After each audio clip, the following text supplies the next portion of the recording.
ആകാശത്തിന് ചുവട്ടിൽ എം മുകുന്ദൻ. സമൂഹത്തിൻ്റെ ചലനങ്ങൾക്കൊത്ത് ജീവിക്കാൻ കഴിയാതെ പോയ ദിനേശൻ എന്ന കൗമാരക്കാരൻ്റെ വിഹ്വലതകളാണ് ആകാശത്തിന് ചുവട്ടിൽ പറയുന്നത്. ദിനേശന് ഒന്നിനോടും അമിതമായ ആസക്തിയില്ല. അതോടെ കാപട്യങ്ങൾ നിറഞ്ഞ ഈ ലോകത്ത് തൻ്റേതായ സാങ്കല്പിക ലോകം തീർക്കുകയാണയാൾ. മറ്റുള്ളവർ ഭ്രാന്തെന്ന് മുദ്ര കുത്തുമ്പോഴും ആ ലോകത്തെ വരിക്കുന്ന കുട്ടിയുടെ ബാല്യവും കൗമാരവും അനുപമമായ ശൈലിയിൽ വരച്ചു ചേർത്തിരിക്കുന്ന ആകാശത്തിന് ചുവട്ടിൽ എം മുകുന്ദൻ്റെ ആദ്യകാല നോവലുകളിൽ ഏറെ ശ്രദ്ധേയമാണ്. അധ്യായം 1. ഉറുമ്പുകൾ.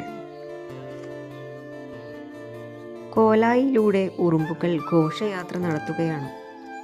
ചുവന്ന നെയ്യുറുമ്പുകൾ. അവർക്കിടയിൽ ചിറകുകൾ വച്ച കൂറ്റൻ ഉറുമ്പുകളുമുണ്ട്. മുറ്റത്തു നിന്ന് കോലായിലേക്ക് കയറാൻ 3 ഒതുക്കു കല്ലുകളുണ്ട്. അതിലൊന്നിന്മേൽ ഘോഷയാത്ര അവസാനിക്കുന്നു. ഉറുമ്പുകൾ നുരിക്കുന്നു. നഗ്നരായ ഉറുമ്പുകൾ നൃത്തം ചെയ്യുന്നു, ആടുന്നു, പാടുന്നു, കെട്ടിപ്പിടിക്കുന്നു, ഉമ്മ വയ്ക്കുന്നു, ഇണചേരുന്നു. കോലായിലെ ചൂരൽ കസാലയിൽ ഉറുമ്പുകളെ നോക്കിയിരിക്കുകയാണ് ദിനേശൻ. മനസ്സു മ്ലാനമാണ്. മനസ്സു നിറയെ വേദനയുണ്ട്. എവിടെയും പോകുവാനില്ല, ഒന്നും ചെയ്യുവാനില്ല. ഉറുമ്പുകളുടെ ഉത്സവം കണ്ട് വളരെ നേരം ഇരുന്നു. അപ്പോൾ അമ്മമ്മ മണ്ണെണ്ണ കുപ്പിയുമായി വന്നു. പിറകെ പണിക്കാരത്തി ജാനകിയുമുണ്ട്. അവളുടെ കയ്യിൽ ചൂട്ടുണ്ട്. ചൂട്ടാളുന്നു. അമ്മമ്മ കുനിഞ്ഞ മുതുകോടെ ഒതുക്കുകല്ലിനെ ലക്ഷ്യമാക്കി നടന്നു. ജാനകി പിറകെയും. അമ്മമ്മ കുപ്പിയുടെ കോർക്കൂരി എണ്ണ ഉറുമ്പുകളുടെ മുകളിലൊക്കൊഴിച്ചു. ചൂട്ടിങ്ങോട്ട് താടി ജാനു. ജാനകി ചൂട്ട് അമ്മമ്മയുടെ കയ്യിൽ കൊടുത്തു. മോൻ പാല് കുടിച്ചോ? കുടിച്ചു. അമ്മമ്മ തേരുണ്ടാക്കി തരട്ടെ, മച്ചിങ്ങ പെറുക്കിക്കൊണ്ടുവാ. അവൻ കസാലയിൽ നിന്നിറങ്ങി പറമ്പിലേക്ക് നടന്നു. വെയിൽ ചുവന്ന മണ്ണിൽ പരന്നു കിടന്നു. മണ്ണെണ്ണയിൽ കുളിച്ച ഉറുമ്പുകൾ ഓടുകയാണ്. പരിഭ്രാന്തരായി 4 പാടും പായുകയാണ്. അമ്മമ്മ ആളുന്ന ചൂട്ട് ഉറുമ്പുകളുടെ മുകളിൽ വെച്ചു. തീ ആളിക്കത്തി. 4 പാടും മരണഭയത്തോടെ പായുന്ന ഉറുമ്പുകളെ ചൂട്ടുകൊണ്ട് തല്ലി. ഉറുമ്പുകൾ കരിഞ്ഞു വെന്തു. കൂട്ടത്തോടെ ചത്തൊടുങ്ങി. മണ്ണെണ്ണയുടെയും തീയിൻ്റെയും വെന്ത ഉറുമ്പുകളുടെയും ഗന്ധം ഒതുക്കുകല്ലുകളിൽ നിന്ന് മേലോട്ട് പൊങ്ങി. അമ്മമ്മ ഉമ്മറത്തു നിന്ന് എണീറ്റു മൂരി നിവർന്നു. മുഴുവനും ചത്തൂന്നാ തോന്നണത്. നാളെ പിന്നെയും വരില്ലേ ജാഥയായി? ഉറുമ്പിനുണ്ടോടി ജാനു ഉളുപ്പ്? അമ്മമ്മ അണഞ്ഞ ചൂട്ട് ജാനകിയുടെ കയ്യിൽ കൊടുത്തു. മണ്ണെണ്ണ കുപ്പിയെടുത്തു. ചൂട്ടിൽ നിന്ന് ഉറുമ്പുകളുടെ ജഡം കൊഴിഞ്ഞു വീണു. വെന്തിരിഞ്ഞ ജഡം. എൻ്റെ പൊന്നും മോനിവിടെ ഇരിപ്പുണ്ടോ? അമ്മമ്മ അപ്പോഴേ ദിനേശനെ കണ്ടുള്ളൂ. അവർ ദിനേശൻ്റെ അരികിൽ ചെന്നു. താണുകിടക്കുന്ന കാതുകളിലെ പൊന്നിൻ തക്കകൾ ആടി. അമ്മമ്മ സ്നേഹപൂർവ്വം ദിനേശൻ്റെ തലയിൽ തലോടി. അവനെ ചുംബിച്ചു. താമ്പൂലത്തിൻ്റെ ഗന്ധം അവരുടെ വായിൽ നിന്ന് പൊങ്ങി.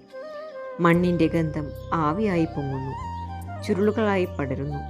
മച്ചിങ്ങ തേടി അവൻ നടന്നു, അലഞ്ഞു. 5 എണ്ണം കിട്ടിക്കഴിഞ്ഞപ്പോൾ തിരിച്ചു നടന്നു. അമ്മമ്മ ഉമ്മറത്തിരിപ്പുണ്ട്. ഈർക്കിൽ ശേഖരിച്ച് ഒരേ വണ്ണത്തിൽ പൊട്ടിച്ചു. ദിനേശൻ മച്ചിങ്ങകൾ അവരുടെ കയ്യിൽ കൊടുത്തു. അമ്മമ്മ തേരുണ്ടാക്കി. തേര് ദിനേശൻ്റെ കയ്യിൽ കൊടുത്തിട്ട് അമ്മമ്മ പറഞ്ഞു, മോൻ പോയി കളിച്ചോ, അമ്മമ്മയ്ക്ക് അടുക്കളയിൽ പണിയുണ്ട്. അമ്മമ്മ ദിനേശൻ്റെ തലയിൽ തലോടി. അവനെ ചുംബിച്ചു. പുകയിലയുടെയും കളിയടക്കയുടെയും നാറ്റം വമിച്ചു. ഉമ്മ വച്ചെടുത്ത് പുഴുക്കൾ നുരിക്കുന്നതായി തോന്നി. അവൻ കവിളുകൾ അമർത്തി തുടച്ചു. താമ്പൂലത്തിൻ്റെ ചാർ കയ്യിൽ പുരണ്ടു. പുഴുക്കൾ പിന്നെയും കവിളിലൂടെ ഇഴയുന്നു. അടുക്കളയിലേക്ക് കുനിഞ്ഞ മുതുകോടെ നടന്നു പോകുന്ന അമ്മമ്മയെ ദിനേശൻ വെറുപ്പോടെ നോക്കി. അമ്മമ്മയെ ഇതുവരെയും വെറുത്തിട്ടില്ല. അമ്മമ്മയെക്കുറിച്ച് സ്നേഹപൂർവ്വമേ ഇതുവരെയും ഓർക്കാൻ കഴിഞ്ഞിട്ടുള്ളൂ. തേര് ഉമ്മറത്തു തന്നെ കിടന്നു. ദിനേശൻ കസാലയിൽ കയറി പഴയതുപോലെ ഇരുന്നു. ജാനകി ചൂലുമായി വന്നു. ഒതുക്കുകല്ലുകൾ യുദ്ധഭൂമിയാണ്. നിരവധി ഉറുമ്പുകൾ പരലോകം പൂകിക്കിടക്കുന്നു. അംഗഭംഗം വന്ന ഉറുമ്പുകൾ പിടയ്ക്കുന്നു. വെള്ളത്തിനു വേണ്ടി നിലവിളിക്കുന്നു, ഉരുളുന്നു, പുളയുന്നു. ജാനകി മരിച്ചതും മരിക്കാൻ പോകുന്നതുമായ ഉറുമ്പുകളെ തൂത്തുവാരി ഒതുക്കുകല്ലുകളിൽ വെള്ളമൊഴിച്ചു കഴുകി. ചൂലും പാത്രവും എടുത്ത് തിരിച്ചു പോകുമ്പോൾ ജാനകി ചോദിച്ചു, മോൻ എന്താ കളിക്കാത്തത്? കളിക്കാൻ തോന്നുന്നില്ല. ഒറ്റയ്ക്ക് കോലായിലിരിക്കണ്ട, അടുക്കളയിൽ അമ്മമ്മയുടെ അടുത്ത് ചെന്നിരുന്നോ? ദിനേശൻ അടുക്കളയിലേക്ക് ചെന്നു. നന്നേ രാവിലെ അമ്മ അടുക്കളയിലേക്ക് കടക്കുന്നു. 8:30 മണിക്ക് രാധയും രാജനും സ്കൂളിൽ പോകുന്നു. അരമണിക്കൂർ കഴിയുമ്പോൾ അച്ഛൻ ഓഫീസിൽ പോകുന്നു. അമ്മമ്മയെയും ജാനകിയെയും വെളിയിൽ കാണുകയില്ല. അതോടെ വീട് നിശബ്ദമാകുന്നു. മുകളിലും താഴെയും അനക്കമില്ല. ഇടയ്ക്ക് ജാനകി ഗോവണിപ്പടി കയറിപ്പോകുന്ന ഒച്ച കേൾക്കാം. അടുക്കളയിൽ ഒച്ചയും അനക്കവും ഉണ്ടാകും. അമ്മമ്മ സദാ നൊടിഞ്ഞുകൊണ്ടിരിക്കും. ജാനകിയുടെ നാവും അടങ്ങിക്കിടക്കില്ല. അവൾ നടക്കുമ്പോൾ തന്നെ ഒച്ചയുണ്ടാക്കും. മാറും ചന്തയും കുലുക്കി കോലാഹലത്തോടെയാണ് നടക്കുക. ബോറ് തോന്നാതിരിക്കണമെങ്കിൽ അടുക്കളയിൽ പോകണം.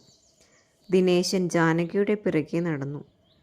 അടുക്കളയിൽ തീയിൻ്റെ ഗന്ധം നിറഞ്ഞു കിടക്കുന്നു. കളിച്ചതു മതിയോ?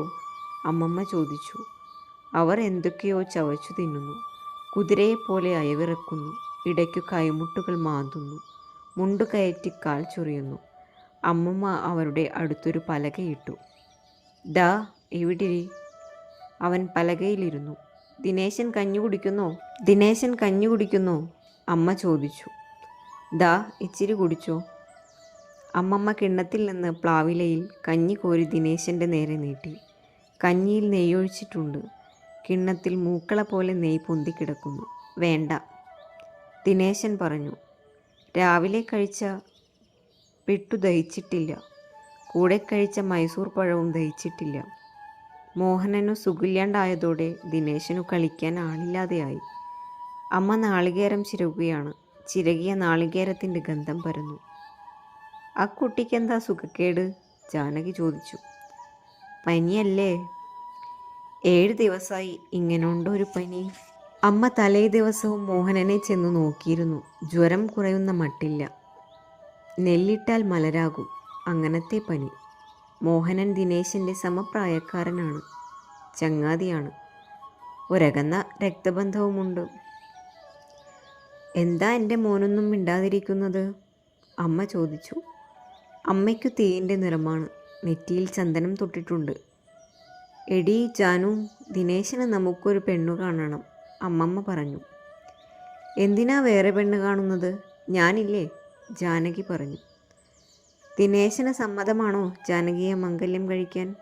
അമ്മ ചോദിച്ചു. ദിനേശൻ ജാനകിയുടെ മാംസളമായ കത്തുന്ന മുഖത്തു നോക്കി. തെറിച്ച മാറിടത്തിൽ നോക്കി. അനുകൂല ഭാവത്തിൽ അവൻ തലയാട്ടി. ജാനകിയുടെ മുഖം ആളിക്കത്തി. അമ്മയും അമ്മമ്മയും പൊട്ടിച്ചിരിച്ചു. ദിനേശൻ ഭയങ്കരനാണല്ലോ, അമ്മ ആശ്ചര്യപ്പെട്ടു. നീയൊന്നും ഇങ്ങനെ കഴിയാനാണോ ഭാവം ജാനു? അമ്മ ചോദിച്ചു. അതിനു ഞാനിപ്പം എന്താ ചെയ്യേണ്ടത്? ഞാൻ പറഞ്ഞെന്നുള്ളൂ. എന്നാലും ആ നാണുവിനെ വേണ്ടെന്ന് പറയാൻ തോന്നിയല്ലോടി നിനക്ക്? നാണു മെലിഞ്ഞിട്ടാണ്, മുടന്തനാണ്. വെള്ളം കോരുന്ന കുഞ്ഞു പാള കിണറ്റിൽ പോയാൽ അതെടുക്കാൻ അവൻ വരും. 1.5 കാളേയുള്ളൂ. എങ്കിലും 50 അടി താഴ്ചയുള്ള കിണറ്റിൽ ഇഴഞ്ഞിറങ്ങും. പാളയുമെടുത്ത് അട്ടയെപ്പോലെ അള്ളിപ്പിടിച്ചു മുകളിൽ കയറി വരും. ഔദ്യോഗികമായി കല്യാണാലോചന വന്നപ്പോൾ ജാനകി പറഞ്ഞു, ആ 1.5 കാലിനെയോ ഞാൻ തൂങ്ങിച്ചാകും. ചിരകിയ തേങ്ങ അമ്മ ജാനകിക്ക് കൊടുത്തു. അവൾ തേങ്ങയുമെടുത്ത് അമ്മയുടെ അരികിൽ ചെന്നിരുന്നു. അരയ്ക്കാൻ തുടങ്ങി. അവൾ മുട്ടുവരെ പൊന്തിച്ചു വെച്ചിരുന്നു. വെളുത്ത ദൃഢമായ കണ്ണങ്കാലുകളിൽ നോക്കി ദിനേശൻ ഇരുന്നു. കഞ്ഞി മുഴുവൻ കുടിച്ചു. പുഴുക്കു മുഴുവൻ തിന്ന് പലകയെടുത്തു അടുക്കളയുടെ മൂലയിൽ വയ്ക്കുമ്പോൾ അമ്മമ്മ ചോദിച്ചു, ഇന്ന് കുംഭം എത്രയാ ലക്ഷ്മി? 3 അല്ലേ? പുത്തലത്ത് കൊടിക്കേറ്റാറായല്ലോ ഈശ്വര. കാലം ഇഴയുന്നില്ല, പായുന്നില്ല, പറക്കുകയാണ്. കൊല്ലം പറക്കുകയാ. കഴിഞ്ഞ കൊല്ലത്തെ തിറ ഇന്നലെയാ കഴിഞ്ഞത് എന്ന് തോന്നുന്നു, അമ്മമ്മ പറഞ്ഞു. ഇക്കൊല്ലത്തെ തിര കാണാൻ ഭാഗ്യമുണ്ടാകില്ല എന്നല്ലേ അമ്മമ്മ പറഞ്ഞത്? ജാനകി ചോദിച്ചു. ഹാ പൊലയാടിച്ചി, ഞാൻ കുഴിയിൽ പോകുന്നത് കാണാൻ അത്ര മോഹമുണ്ടോടി മഹാപാപി നിനക്ക്? അമ്മമ്മ ജാനകിയുടെ നേരെ കൈയൂന്നി. ജാനകി പൊട്ടിച്ചിരിച്ചുകൊണ്ട് ഒഴിഞ്ഞു മാറി. അവളുടെ മാറിടം കുലുങ്ങി. ബഹളം കൂട്ടി. ചിരിക്കാതെ അരയ്ക്ക് എൻ്റെ ജാനു, മണി 11 കൂട്ടാനായില്ല. തുണി തിരുമ്പിയില്ല. മോൻ്റെ അച്ഛൻ ആഫീസ് വിട്ടപ്പം വരും. ജാനകി ചിരി നിർത്തിയില്ല. ചിരിച്ചുകൊണ്ട് തന്നെ അരച്ചു മുളകാണ് അരയ്ക്കുന്നത്. മുളകിൻ്റെ ഗന്ധം അമ്മിയിൽ നിന്ന് പൊങ്ങി. എരിവ് 4 പാടും പരന്നു. അമ്മ മോഹനനെ കാണാൻ പോകുന്നു വൈകുന്നേരം? അമ്മമ്മയോട് ചോദിച്ചു. പോകുമ്പം എന്നെയും കൊണ്ടുപോകുമോ? കുട്ടിയോള് സുഖക്കേടുള്ള വീട്ടിൽ പോകരുത് മോനെ. പോയാൽ എന്താണ്? മോഹനൻ 2 ദിവസം കൊണ്ട് സുഖാകും. അപ്പോൾ കണ്ടാൽ പോരെ ദിനേശ? വൈകുന്നേരം പോകുമ്പോൾ എന്നെയും കൊണ്ടുപോകാം അമ്മമ്മ പറഞ്ഞു. തീർച്ചയാണേ? അമ്മമ്മയുടെ അമ്മയാണേ തീർച്ച. ജാനകി അരവ് നിർത്തി അമ്മി കഴുകി. ജാനു, ഒരു കാര്യം ചെയ്യ്. തുണിയും എടുത്ത് കുളത്തിലേക്ക് പോയിക്കോ. ബാക്കി പണിയൊക്കെ ഞാൻ ചെയ്തോളാം. ജാനകി അമ്മയുടെ അരികിൽ നിന്ന് എഴുന്നേറ്റ് കുളിമുറിയിൽ നിന്ന് തിരുമ്പാൻ തുണികൾ എടുത്ത് ഭാണ്ഡമാക്കി. സോപ്പും നീലവും എടുത്ത് കുളക്കടവിലേക്ക് പുറപ്പെട്ടു. അവൾ ചോദിച്ചു, മോൻ വരുന്നോ? ദിനേശനെയും കൂട്ടിക്കോ. നേരം പോകാൻ വലിയ വിഷമമായിരിക്കില്ലേ ദിനേശന്? വാ ദിനേശ, ജാനകി വിളിച്ചു. അവൻ പലകയിൽ നിന്ന് എഴുന്നേറ്റു അവളുടെ പിറകെ നടന്നു. സോപ്പ് ഇങ്ങോട്ട് താ, ഞാൻ പിടിക്കാം. വേണ്ട, ഞാൻ പിടിച്ചോളാം. എൻ്റെ മോൻ വേഗം നടക്ക്. ജാനകി പറമ്പിലൂടെ നടന്നു. വേലി കടന്നു. കുരുമുളക് വള്ളികളുടെ നിഴലുകളിലൂടെ നടന്നു. പഴുത്ത കുരുമുളകിൻ്റെ ഗന്ധം 4 വശവും പരക്കുന്നു. ദിനേശനെ മംഗല്യം കഴിക്കാൻ ഇഷ്ടമാണോ? അവൻ തല പൊന്തിച്ച് അവളുടെ മുഖത്ത് നോക്കി. എനിക്കതൊന്നും വിധിച്ചിട്ടില്ല മോനെ. അതിനു മാത്രം ഭാഗ്യം ചെയ്തോളല്ല ഞാൻ. ജാനുവിന് പണമുണ്ടോ? കുടുംബമുണ്ടോ? എന്തു കണ്ടിട്ടാ ഒരുത്തൻ വരിക? ജാനകി പൊടുന്നനെ നിശബ്ദയായി. അവൻ അവളുടെ മുഖത്ത് നോക്കി. കണ്ണുകൾ നിറഞ്ഞൊഴുകുന്നു. ജാനകി കരയുന്നു. ദിനേശൻ തരിച്ചു നിന്നു. കുളത്തിൽ കനത്ത നിഴലുകൾ വീണു കിടക്കുന്നു. താളിയുടെയും തെച്ചിയുടെയും ഇരുണ്ട നിഴലുകൾ. കുളത്തിന് നടുവിൽ സൂര്യവെളിച്ചം വെട്ടിത്തിളങ്ങുന്നു. തുണിക്കെട്ടു കടവിലിട്ട് മുണ്ടഴിച്ചു പാവാട മാത്രം എടുത്ത് തുണി നനയ്ക്കാൻ തുടങ്ങി. കുളത്തിൽ നിറയെ വെള്ളമില്ല. ഒഴുക്കിനുള്ള ദ്വാരത്തിൽ നിന്ന് വളരെ താഴെയാണ് ജലവിധാനം. പച്ചനിറമുള്ള വെള്ളത്തിൽ പൂപ്പ് പടർന്നു കിടക്കുന്നു. പൂപ്പിനു മുകളിൽ സൂര്യവെളിച്ചവും നിഴലുകളും കനത്തു കിടക്കുന്നു. തവളകൾ എത്തി നോക്കുന്നു. കൈച്ചില്ലുകൾ എത്തി നോക്കുന്നു.